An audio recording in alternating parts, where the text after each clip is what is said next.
rabiscar muito, tá?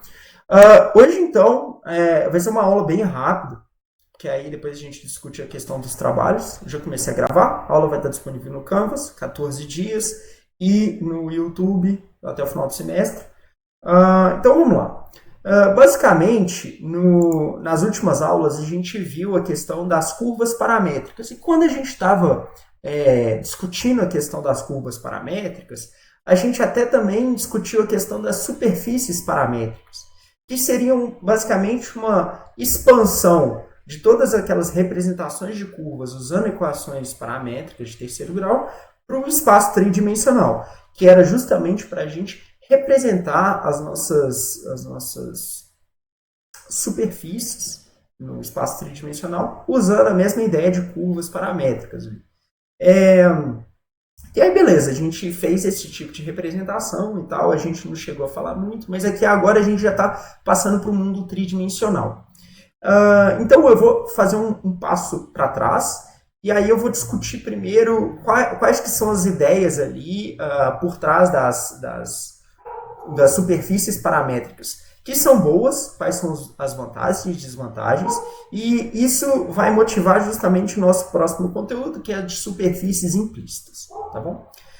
Então, basicamente, a gente tinha lá, nas superfícies paramétricas, o ponto bom delas era que, primeiro, a gente, de certa forma, a gente conseguia representar uma topologia, né? A gente poderia representar uma topologia baseada na nossa equação, que de certa forma era fácil da gente representar matematicamente, né? Assim, a gente tinha uma coisa tratável, a gente tinha uma representação de uma curva tratável, e tinha algumas vantagens, e as superfícies paramétricas, elas têm uma vantagem muito boa que a gente discutiu no final da aula, um pouquinho, que era a questão da renderização. Era muito fácil de eu renderizar uma curva, uma superfície paramétrica. Por quê? Para eu fazer essa renderização, eu pego a minha equação, avalio ela em diferentes pontos e ploto ela. Então, assim, era tanto fácil para fazer a avaliação, tipo assim, eu vou lá e avalio, esse ponto aqui, qual que é o próximo ponto da minha equação, na minha equação paramétrica? Eu vou lá, jogo na equação, ou faço a tabela de diferenças finitas, ou faço a recursão de Decalce-Tegel. Aí a gente consegue fazer a avaliação naquele ponto, a gente traça os diferentes pontos, depois faz a plotagem usando os algoritmos de rasterização que a gente conhece. Na questão das superfícies, também trazendo mais para a superfície a ideia dos vetores normais, que a gente também discutiu um pouquinho na última aula, e a gente vai ver a questão de renderização, os algoritmos de renderização depois, também é muito mais fácil, porque a gente tem todo um tratamento analítico que suporta a gente. Em resumo, superfícies paramétricas é muito fácil da gente ter uma renderização, é muito fácil de utilizar elas para renderizar coisas, certo? Só que tem um porém. Calcular, por exemplo, operações de interseção, união e algumas outras questões, né, de representação de diferentes superfícies. A gente tem duas superfícies, a gente tem duas superfícies tridimensionais representadas com equações paramétricas. Para a gente fazer a interseção dessas superfícies ou a união, que elas são muito úteis lá quando a gente estava vendo as representações por CSG, por exemplo, que é para justamente eu computar objetos mais complexos, e alguns outros desses métodos, a questão das superfícies paramétricas, elas justamente impõem um problema, que é bem difícil de fazer esse tipo de cálculo, de intersecção, união, diferença, e que são coisas, são jeitos, né, interessantes de você operar sobre o seu conjunto de dados, sua representação tridimensional, que a gente discutiu isso nas aulas para trás. E uma outra questão é que, assim, superfícies paramétricas, elas são muito boas para a gente fazer a descrição de objetos, tipo assim, bem bem não tão fluidos assim, vamos falar. Por exemplo, é muito bom você usar uma superfície paramétrica para descrever uma cama, uma mesa, objetos geométricos muito bem definidos. Mas assim, se você quiser colocar coisas que são muito fluidas, por exemplo, como é que você usa uma superfície paramétrica para descrever uma nuvem, uma gota d'água, ou coisas que são bem né, relacionadas à natureza, vamos falar assim, uma árvore, é bem difícil. Quando a gente estava estudando justamente esse tipo de representação lá, a gente como que a gente poderia plotar coisas bem ligadas à natureza no 2D. Alguém lembra aqui que a gente chegou a discutir? Qual que era a ideia? Comenta aí no chat.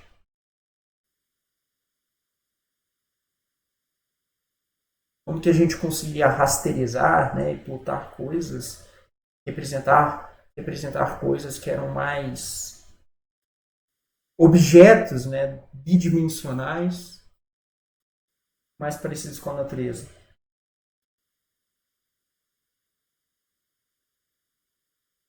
Pedro está falando, fractal. Justamente, a gente viu que a gente tinha estudado todas aquelas representações de sólidos 2D, né, de figuras geométricas. Aí a gente falou assim, elas são boas para representar todas essas figuras bem definidas, mas quando a gente ia representar coisas muito mais fluidas, muito mais da natureza, a gente usava fractais. Aqui é meio que a mesma ideia. Claro que a gente não vai usar fractais, a gente vai ver outros modelos aqui, mas é interessante discutir que eles também têm umas aplicações na natureza, assim, tem alguns princípios bem legais. Mas é justamente isso. Quando a gente quer representar coisas mais naturais, assim, menos objetos, vamos falar assim, a gente tem que partir para uma outra questão, para um outro jeito de representar, tá? E esse outro jeito de representar é justamente a questão das superfícies implícitas. Então, as superfícies implícitas, a ideia é, beleza, vamos representar de outro jeito para que a gente consiga representar esses objetos mais fluidos, esses objetos mais naturais. E aí, dentro das superfícies implícitas, assim como a gente viu lá das superfícies paramétricas, a gente estudou vários modelos, né? Uma paramétrica interpolado, Hermite, Bézier, blá blá. Aqui a gente vai ter superfícies implícitas, tem vários jeitos de representar uma superfície implícita. Cada um tem os seus pontos positivos e negativos, mas aqui a ideia que eu vou ficar mais frisando assim, né? Tipo nos métodos, como que a gente pode fazer e tal, tá bom? Antes de eu avançar, gente, ficou alguma dúvida na questão dos problemas das superfícies paramétricas e por que a gente vai começar a estudar as superfícies implícitas? Comenta aí pra mim. Se estiver ok, fala, tá ok. Na hora que der 5 ok, eu avanço. Tá ok, tranquilo, ok. Legal. Então vamos avançar aqui. A primeiro jeito da gente representar uma superfície implícita é utilizar matemática, né? E aí, aqui tem que ficar muito claro qual que é a diferença. Deixa eu só te reduzir aqui, porque aí não tampa a galera do... O primeiro jeito da gente representar uma função implícita é matematicamente. Mas o que é uma função implícita? Na verdade, uma função implícita é muito simples. Geralmente, quando a gente descreve uma função qualquer, a gente fala assim, né?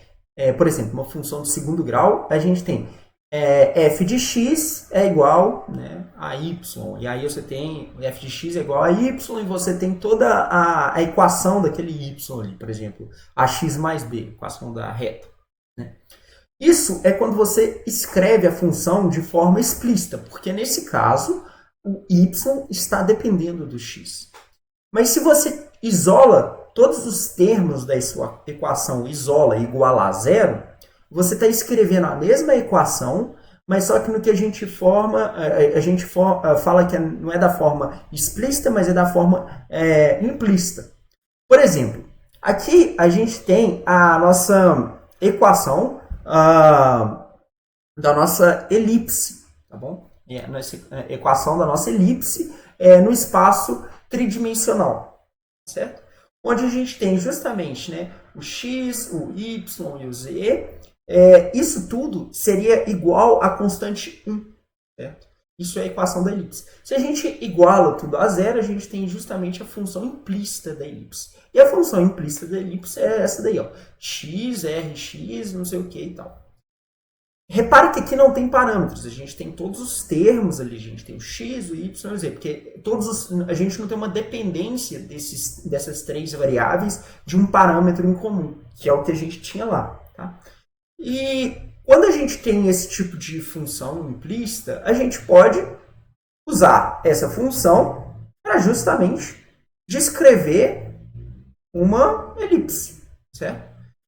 A gente até chegou a comentar disso, que a gente poderia ter um tipo de representação para cada tipo de curva, né? A gente poderia ter para uma elipse e tal. Aqui a gente está realmente dando um passo para trás, porque a gente está querendo falar um pouco de como a gente pode representar matematicamente alguns tipos de objetos. E aí a gente pode pensar que a gente pode ter qualquer tipo de representação. Por exemplo, a gente tem os elipsoides, que a gente pode representar dessa forma. A gente tem não é assim, uma esfera, que é uma particularidade da elipse.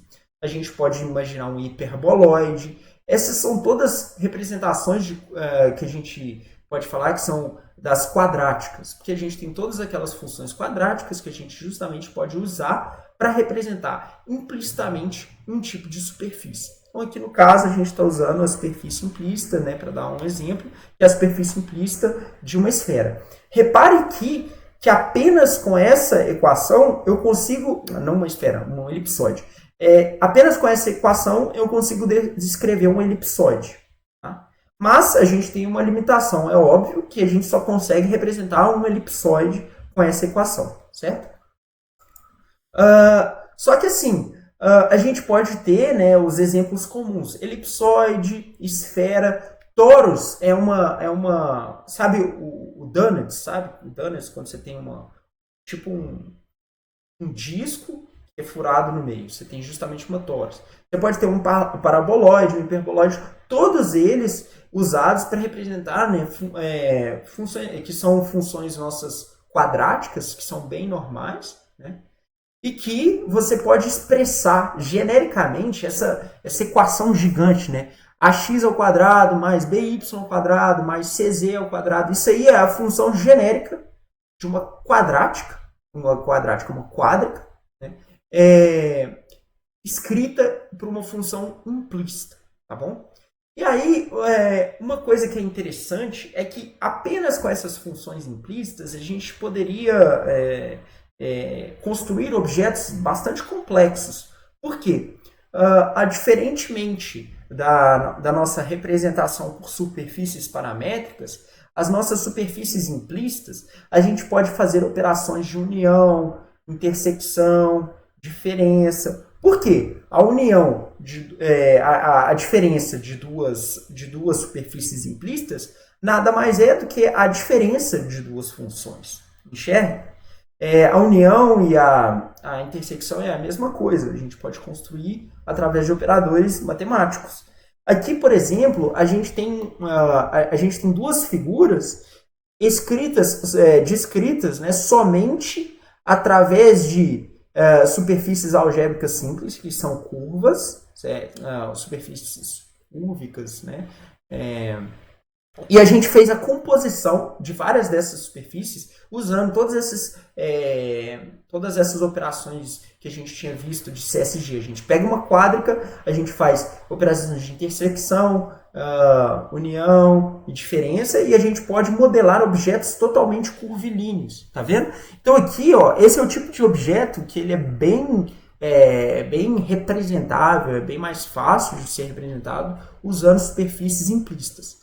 É claro que aqui lembra que a gente está unindo os dois conceitos. Pega o CSG lá que a gente estudou, a gente une a questão do CSG com a representação de superfícies implícitas, e aí a gente consegue fazer essas descrições nos nossos programas de desenho assistido muito mais complexas, certo?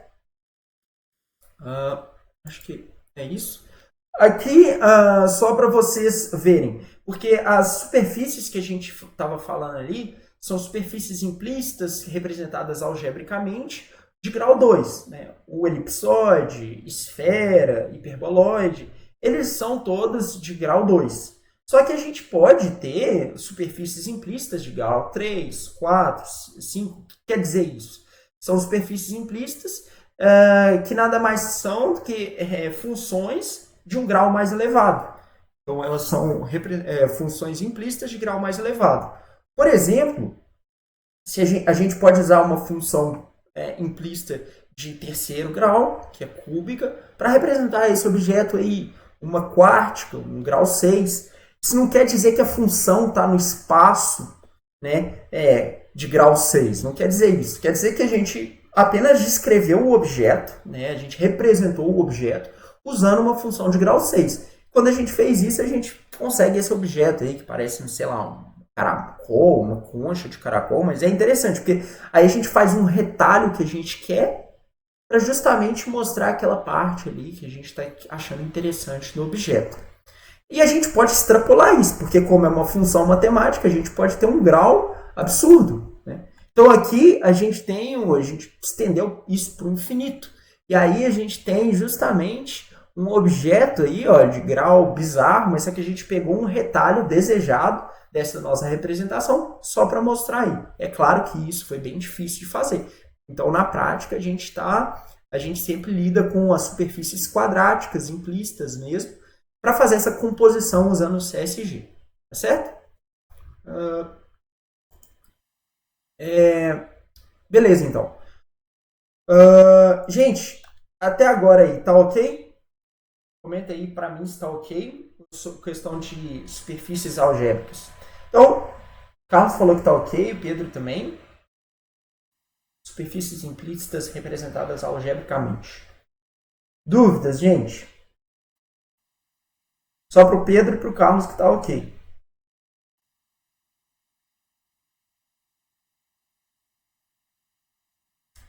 Essa aula vai ser bem conceitual, tá, gente? Então eu quero que vocês entendam os conceitos. Acho que tá tranquilo o conceito até agora, né? Então tá. Só para falar, né, qual que é a vantagem da gente usar essas representações algébricas para a superfície implícita? Na verdade, por exemplo, você tem, só fazendo uma comparação ali, né? Como é que você poderia representar isso com aqueles retalhos, né? Que a gente viu de curvas paramétricas. Por exemplo, se a gente tem uma função algébrica, né, a gente tem duas funções algébricas, uma de m grau e uma de n grau, se a gente fizesse um retalho composto daquela superfície algébrica, a gente teria um polinômio de grau 2mn. E isso seria intratável. Então, assim, representar superfícies algébricas, superfícies implícitas algebricamente, pode começar a ficar custoso quando a gente quer construir coisas um pouco mais complexas. Isso para motivar um outro tipo de representação para superfícies implícitas. Então, por exemplo, se eu pegasse o produto tensorial de duas curvas de grau mn, eu teria um polinômio de grau 2mn. Da mesma forma, se eu faço a intersecção de dois caras, tá? A intersecção de dois caras é dado quando você tem duas superfícies implícitas e você faz a intersecção delas, a gente tem um polinômio de grau m por n, m vezes n. E se a gente tem retalhos bicúbicos, né, a gente só de ser um retalho bicúbico, seriam cubos elevado ao quadrado, então dois retalhos bicúbicos, a gente teria uma representação de um polinômio de grau 324. Então, assim, ok. Uma superfície implícita representada algebricamente, ela é fácil de fazer essas operações de intersecção, união, diferença. Mas a gente tem um custo muito elevado, porque a representação derivada, vamos falar assim, a derivada no sentido tipo assim, que segue, né, ela vai ser uma representação de um polinômio bizarro, muito difícil de você avaliar. Lembra que na hora que a gente foi avaliar, renderizar, esse grau aqui é muito elevado. Então, seria muito custoso renderizar isso. Entende? Então, por mais que seja fácil de compreender esse tipo de representação de superfície implícita, que é a representação algébrica, a gente é motivado a buscar outras formas de representar a nossa superfície implícita. E aí, uma outra ideia de representar as superfícies implícitas é o que a gente chama de funções, modelos de blob. Eu nem sabia o que era blob, eu tive que dar um Google assim, para entender o que seria um blob. Eu nem sabia a tradução de bolhas, né? Sei lá, alguma coisa assim. Alguém sabe a tradução? O que é um blob? B-L-O-B, blob? Coloca aí para mim no chat. Eu não sei. Mas assim, a ideia da representação por blob é o seguinte, vamos voltar, vamos dar um passo para trás. Em superfícies implícitas, eu estou querendo representar coisa embaraçado. É justamente o que eu achei, o Igor colocou ali. Tradução de blob é embaraçado. Eu também dei um translate nisso aí, mas só que achei meio ruim assim, a tradução. Eu achei que teria uma palavra melhor em português, mas bom. Então vamos dar um passo para trás. O negócio é o seguinte: superfícies implícitas, eu quero, de certa forma, representar coisas que são mais naturais, mais curvilíneas, vamos falar assim. E aí a gente tentou fazer algebricamente, legal, dá para fazer isso, para fazer as composições, mas a gente viu que na hora que a gente começou a fazer composições disso para representar objetos complexos, a gente começou a ter uma representação matemática muito grande. Então vamos dar um passo para trás, vamos tentar usar a matemática de um jeito mais esperto. E aí, para usar a matemática de um jeito mais esperto, é a gente usando essa questão desses blob models. O negócio é o seguinte, a gente representa tudo como funções implícitas funções implícitas esféricas, certo? A gente lembra de esfera, né? A gente viu a esfera ali. Só que aí a gente vai compondo somente esferas. Mas aí você fala assim, pô Pedro, a gente acabou de compor lá e não deu certo. É verdade. Mas aqui a gente vai compor ela de um jeito diferente. Eu não sei se vocês chegaram a estudar, né, a lei da gravitação universal. Lembra? De Newton, de Gauss. Lei da gravitação universal, que a gente tem os campos de dois corpos, né, eles se atraem. Aí a gente tem toda uma questão de eletromagnetismo, isso também funciona em equações elétricas, onde você tem dois polos, e aí você tem um campo gravitacional ou um campo elétrico gerado entre esses dois polos. E geralmente esses campos elétricos eles são justamente descritos como esferas. Aqui a ideia é justamente essa. Imagina que você, na verdade, você tem dois pontos, que seriam pontos de controle da sua superfície. No caso aqui, a gente tem dois pontos de controle que seriam o centro dessas duas esferas. Certo? E aí, a gente computa não só duas esferas assim e faz a intersecção delas, mas a gente computa como se fosse o campo, vamos falar assim, a superfície gravitacional entre esses dois pontos de controle. Uma coisa um pouco mais viajada. Mas isso é legal porque à medida que eu vou adicionando pontos de controle e eu distancio esses pontos de controle um dos outros ou eu aproximo, então a diferença, né, entre esses dois pontos de controle, então vamos colocar aqui, eu tenho esse centro aqui, centro entre essas duas curvas aqui, entre essas duas esferas. Se eu distancio eles, eu vou ter, à medida que eu distanciar esses dois pontos de controle, eu vou ter duas esferas mais bem definidas. Mas à medida que eu aproximo elas, eu vou unindo e vou criando uma questão de duas esferas bem próximas uma da outra. Por exemplo, se eu tiver duas assim, eu posso modelar coisas mais interessantes. Então, por exemplo, à medida do número de pontos de controle que eu for adicionando nesse modelo de representação de superfície simplista, eu posso construir objetos mais complexos.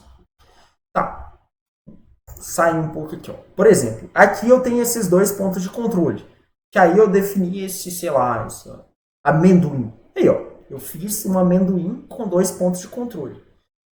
Se eu adiciono mais pontos de controle, olha só como é que eu vou dando forma a um objeto diferente. Aqui é claro que eu representei ele no bidimensional, mas a gente pode imaginar isso no tridimensional. A gente vai ver um exemplo disso daqui a pouco. Mas antes de falar do exemplo, vamos só passar matematicamente como que a gente pode representar esses caras. Na verdade, igual quando a gente tem lá as equações, né, de campo gravitacional e tudo, aqui a ideia é a mesma. Então, por exemplo, essa primeira equação aqui, ela é como se fosse uma equação de campo. Vamos falar assim, um campo gravitacional, que é esse cara aí, ó.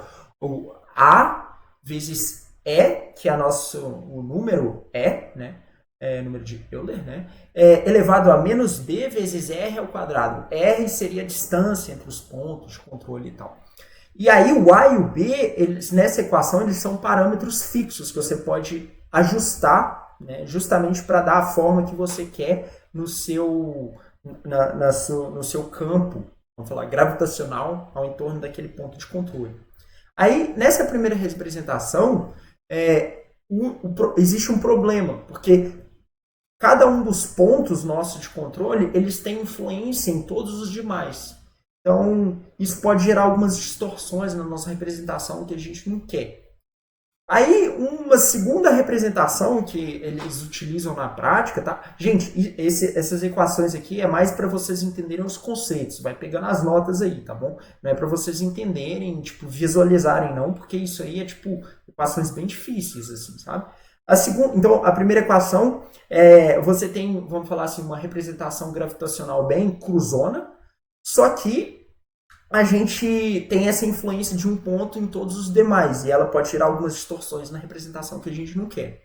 A segunda equação, a gente faz justamente um corte. A gente fala assim, olha, se o nosso raio, né, a nossa distância entre dois pontos de controle da nossa representação da superfície simplista, eles estão muito distantes um do outro, olha só, aqui esse zero aqui, esse terceiro termo, é justamente para fazer um corte. A gente fala, ó, a gente não avalia interações de pontos de controle que estão em uma distância maior de x um dos outros, certo? Ou se eles estão muito próximos, a gente calcula uma interação muito maior. E se eles estão distantes dentro de um intervalo, que seria esse caso médio aqui, a gente só dá a gente aplica uma atenuante ali na interação. Aqui, essa questão dos soft objects aqui, que é uma terceira representação, na verdade, a ideia, ela segue mais ou menos a representação de fazer um corte ali, só que ele faz essa avaliação usando um polinômio, em vez de usar funções bem mais complexas aqui. Por exemplo, essa combinação aqui, né, de 3R ao quadrado sobre B, porque isso aqui é uma combinação. Então a gente faz usando polinômios. Então isso aqui é a matemática por trás, mas a ideia você tem pontos de controle e aí você desenha, né, superfícies ao redor desses pontos de controle segundo essas fórmulas, que é como se fossem fórmulas de campos gravitacionais entre esses pontos de controle. Mas só para vocês verem o poder que a gente tem disso de modelagem, olha só, aqui é um modelo de uma face que você pode fazer usando justamente esses modelos de blob. Alguns softwares, pacotes gráficos, né, de desenho, permitem você fazer isso. Então, ó, primeiro eu coloquei um blob aqui, ó. E aí eu inseri um outro blob um pouquinho menor aqui embaixo. Eu vou modelar uma face, ó. Então aqui 2 blobs. Aqui é quando eu adicionei 10 blobs. Nem um pouco, não parece nem um pouco uma face ainda. Mas quando a gente coloca 35 blobs aqui, ó, a gente já começa a visualizar aqui, ó, tem um rosto aqui, né, talvez, aqui é o nariz da nossa face, vamos adiantar um pouquinho mais. Aqui, ó, 70 blobs. A gente já consegue modelar aqui o rosto, parece que aqui é um cabelo de uma mulher, provavelmente, né? Aqui a gente já introduz os olhos, e aqui com 243 blobs, a gente já tem um rosto bem próximo ao rosto ali. É claro que isso é o artista gráfico que vai fazer esse tipo de modelagem, tá? Não me peçam para fazer esse tipo de modelagem, que é sem chance de eu fazer isso. Ok? Então aqui a gente consegue ter representações de modelos bem interessantes apenas usando esferas e computando a interação entre as esferas para construir modelos muito mais complexos. Gente, ficou alguma dúvida em representação de superfícies implícitas por blob? Pergunta aí, Carlos.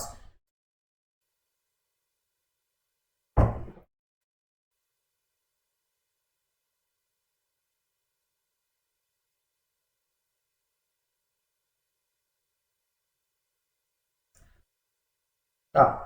O Carlos falou assim: esses exemplos que você está dando aí é utilizando todos os três últimos ou só soft objects?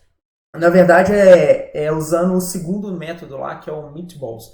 Na verdade, obviamente, você tem que escolher um deles, porque aqueles métodos, eles falam assim, como que você vai computar a interação entre os diferentes pontos de controle. Não tem como você computar a interação entre os pontos de controle usando todos os métodos. Você vai escolher um e vai usar. Esse daí, no caso, foi usando Meatballs porque eu sei por causa do livro lá, porque esse é um exemplo que está no livro, e aí está lá no livro. Mas assim, você poderia usar os outros para representar provavelmente softballs, o outro ele daria um resultado, talvez fosse um pouco mais difícil modelar isso. Mas geralmente a ferramenta escolhe um deles e usa só um deles. Um dos dois últimos, porque eles são mais naturais, tá bom? Beleza?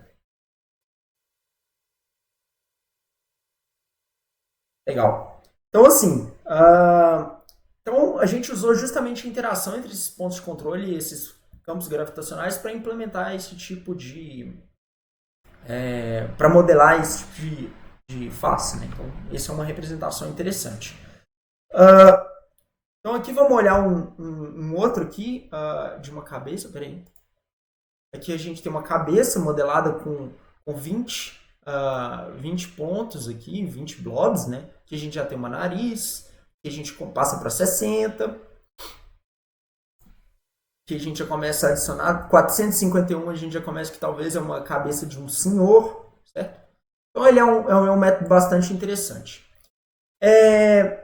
E aqui é um exemplo, ali ó, respondendo a sua pergunta, Carlos, a gente tem um exemplo aqui de objetos resultantes, que a gente faz cenas, olha, usando soft objects, então é a terceira representação usando blobs, e usando CSG, que é justamente a composição, às vezes, de diferentes objetos e outros primitivos que a gente tem, para a gente fazer o plot de diferentes cenários. Olha como esse golfinho aqui, ele tá bem... O golfinho não, pinguim, caramba, golfinho, olha isso. Nossa, comi muito chocolate.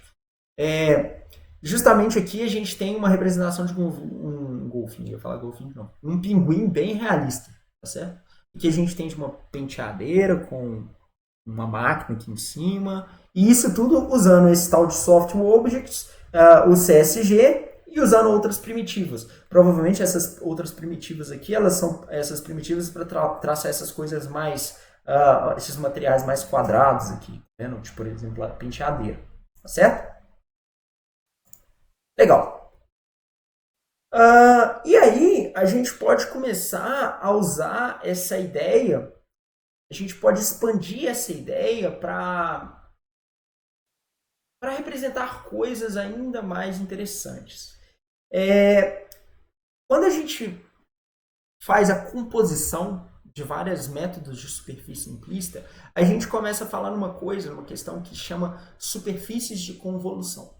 Porque o negócio é o seguinte, você fala assim, pô, beleza, legal, eu tenho os blob objects, e aí eu tenho os pontos de controle, certo?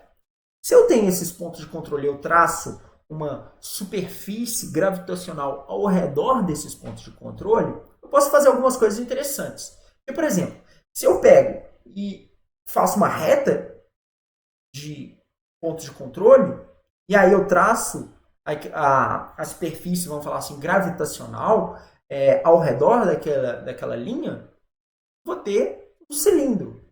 Quem que consegue visualizar isso? Comenta aí para mim.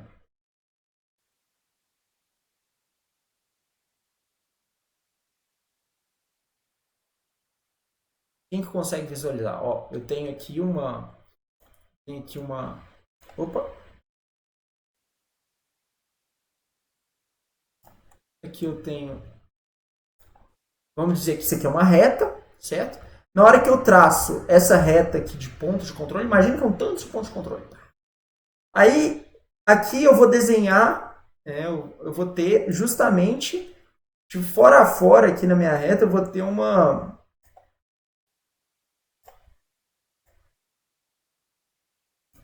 bastão. Um bastão, como se fosse um cilindro.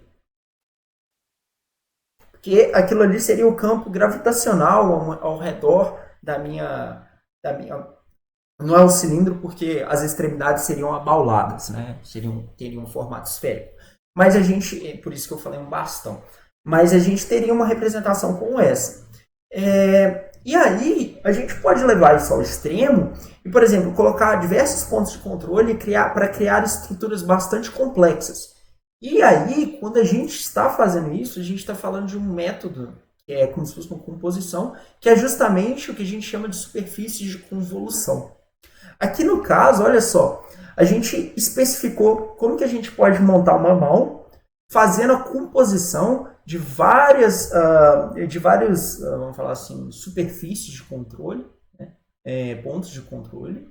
E aí, para cada um desses pontos de controle, a gente pode definir, né? Para cada uma dessas superfícies, a gente pode definir, beleza, aqui, isso aqui é como se fosse a nossa estrutura do nosso osso da nossa mão. Aí a gente tem os tendões, as veias e o músculo. E aí, para cada uma dessas superfícies de controle, vamos falar assim, a gente aplica um campo, né, diferente, com diferentes pesos para aquelas equações dos blob objects. E aí, quando a gente faz essa convolução de todas essas superfícies, a gente tem a representação de objetos realmente muito complexos. Por exemplo, essa mão aqui, tá vendo? É claro que aqui, para mim, não está super bom assim, mas dá para ver como a mão. E repare que para a gente fazer essa descrição desse objeto usando superfícies paramétricas, seria bem difícil, porque aqui a gente tem uma realidade bem grande, que a gente consegue ver até as veias aqui na mão, e é claro que isso vai depender da modelagem do artista, tá bom? Gente, comenta aí se está ok ou se é muita viagem. Isso aí tudo usando aquelas bolinhas. E a interação entre as bolinhas.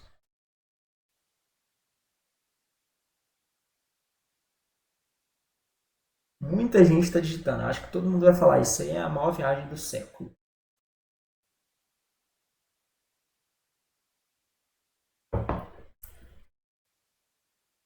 Pedro está digitando. Tá tranquilo? Carlos. Resto pessoal aí que desistiu.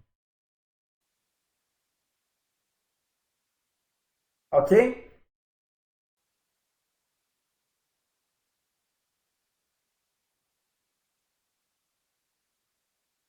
Só digitar eu esperar o Carlos ali. O Carlos vai perguntar algo.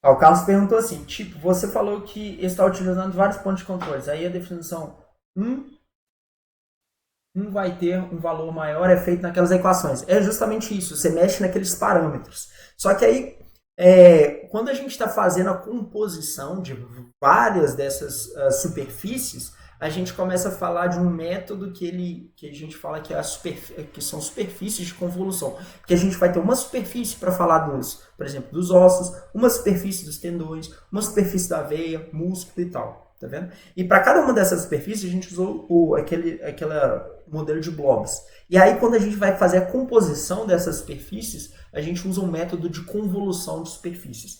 Que aí ele é como se fosse uma otimização, porque em vez de você ficar subtraindo e adicionando todas aquelas superfícies, você faz uma convolução delas todas para ser um pouco mais eficiente. Beleza? Antes da gente terminar aqui, eu só vou trazer um problema, porque aí você fala assim, putz, tá, legal. Então a gente pode representar tudo com as bolinhas lá e as interações entre as bolinhas. Diz aí, Bernardo. Esperar o Bernardo perguntar ali.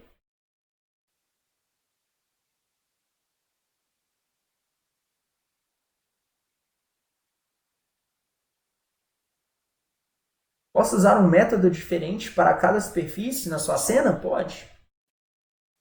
Pode, sem problema. Na verdade, o software de desenho, né, ele vai te falar, ó, você quer usar qual dessas? Aí você pega, arrasta o método e cria o objeto. E aí você pode fazer composições dos objetos, igual naquela cena que a gente usou lá. Mas sem problema. Lembrando, gente, que isso aqui tudo são os métodos de como que a gente representa as superfícies. Uma vez representado, a gente tem que plotar esses caras. Tá bom?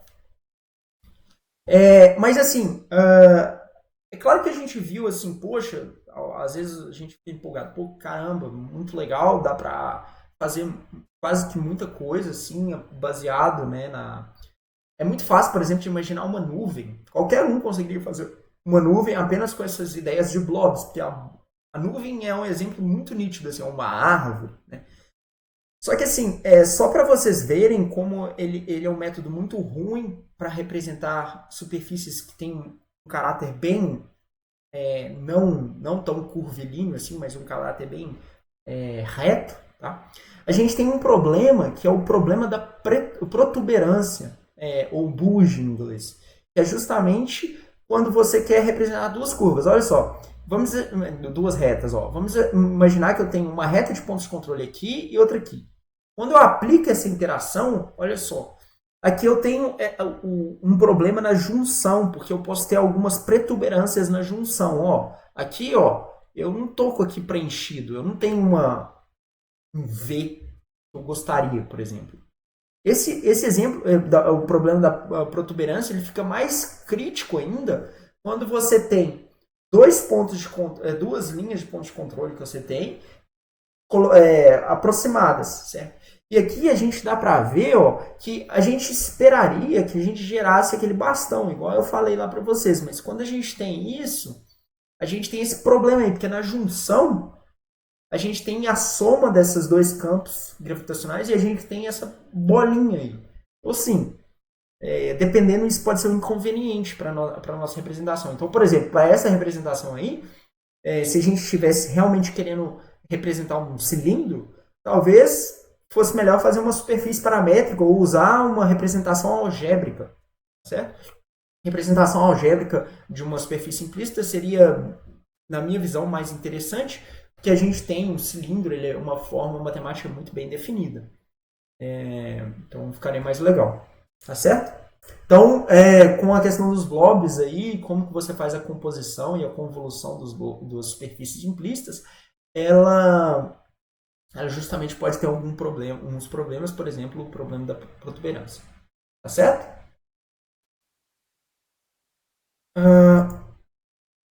Por fim, se a gente quiser representar padrões, né, superfícies totalmente arbitrárias, né, a gente poderia usar essa função implícita como sendo o resultado de um procedimento. E esse procedimento a gente pode pensar num procedimento recursivo. Né? Então, a gente pode, à medida que a gente tem um procedimento recursivo, a gente pode falar do conjunto de Mandelbrot, que é um conjunto especial de fractais, e aí a gente, baseado no x, y, z, a gente consegue representar superfícies implícitas, vamos falar assim, superfícies implícitas fractais. Né? E aí a gente pode imaginar qualquer coisa totalmente psicodélica à la Jimi Hendrix, né? Muito bom, por sinal, Jimi Hendrix. E aí, com isso, a gente fecha a questão das superfícies implícitas que a gente consegue representar dessa forma. Certo, gente?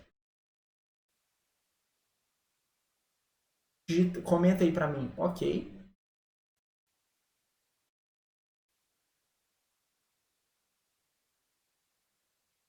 Carlos digitando. Tranquilo. Luca, Wisney. Legal? Última coisa beleza. E aí, como que eu represento isso na prática? Né? Como que eu guardo essas representações? A gente pode guardar isso usando a gente pode usar a amostragem de funções. Aqui eu não representei usando o voxel, né? Aqui eu não representei usando o voxel, mas eu representei usando o bidimensional.